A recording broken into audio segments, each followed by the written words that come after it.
It's February 1st, 2022, and I am here to give you my monthly update. So this year, in 2022, I'm going to be giving you an update the first week or so of every month on what I've been working on, maybe some comments on some videos or some corrections or whatever it might be, but it's a way for me to connect with you and to let you know what's going on. And of course, the big one is the remodel in the sewing room. Before I get started talking about this month's update, my name is Chris O'Neill from Sew the Distance. Please consider subscribing. And once you subscribe, there will be a bell on the screen. You can click on that and that'll give you an update every time I upload a new video. How cool is that? So let's get started on this month's update. So first, I had all these plans to make some really cool projects this month, but something really exciting happened. I can't talk about it yet. It's super secret. This project really took up a lot of my time in a really good way. So I worked on that, and I also made a few little projects for classes that I taught. And I also helped a few people out with some quilt projects as well. So I was very productive this month, but I can't show you yet. The other thing that happened this month is we designed my cutting table, and that's the first installment of my sewing room renovation. Well, at least the furniture. We did the floors last year in the fall, so there was that. But this is the cabinets and all the custom builds that my husband's doing.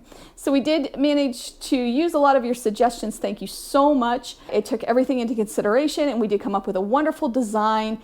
The design is done. We've even ordered some parts like the wheels, the tracks for inside the drawers, and stuff like that. So that's underway, but I don't have anything really to show you. Nothing's built yet. Hopefully next month I'll have something like that to show you.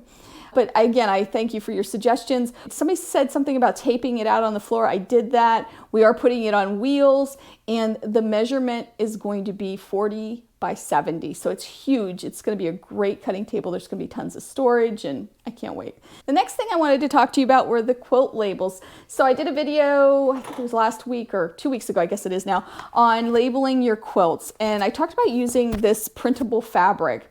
So somebody asked about it being color fast. Actually, a few people asked. I got a few emails about it too. And it says it's color fast, okay?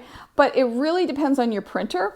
Now, I didn't know this until somebody said something. I hadn't even thought of it, which, hello, I should have, but I hadn't. So I did a lot of research. My husband did a little bit of research. He's always good with that type of thing. And it turns out that as long as your printer prints in pigment ink, you're good. Now, I'd love to tell you that they all do. They don't. But it is something you can research and see if you can purchase pigment ink. If you can't, one way that you can work around that is you can take this fabric paper to a copy shop or to Staples or something like that and have them print it so it will be color fast. That's just one way you can maybe get around it, or even ask a friend. I've been using it for years and years, and I never even thought about it. I've washed some of the quilts many, many times, so I've never had a problem, but I hadn't thought of it either, so I wanted to mention that. And finally, the only other update I have, is the planner. I love this planner. Hopefully it's still available if you can get your hands on one. It's a great quilting and sewing planner. I've been keeping up with it every day. Yay! And I'm also using it for my YouTube content, which is awesome. So if you're a YouTube creator, it works really well for that. It's modular, so I can put papers in, pull pages out, and it's just wonderful. Highly recommend it. As for February, I have a whole bunch of videos coming up and a lot of big plans and a lot of exciting stuff, so stay tuned. I hope you have a wonderful week. Make sure you take some time to sew, and I'll see you soon. Bye.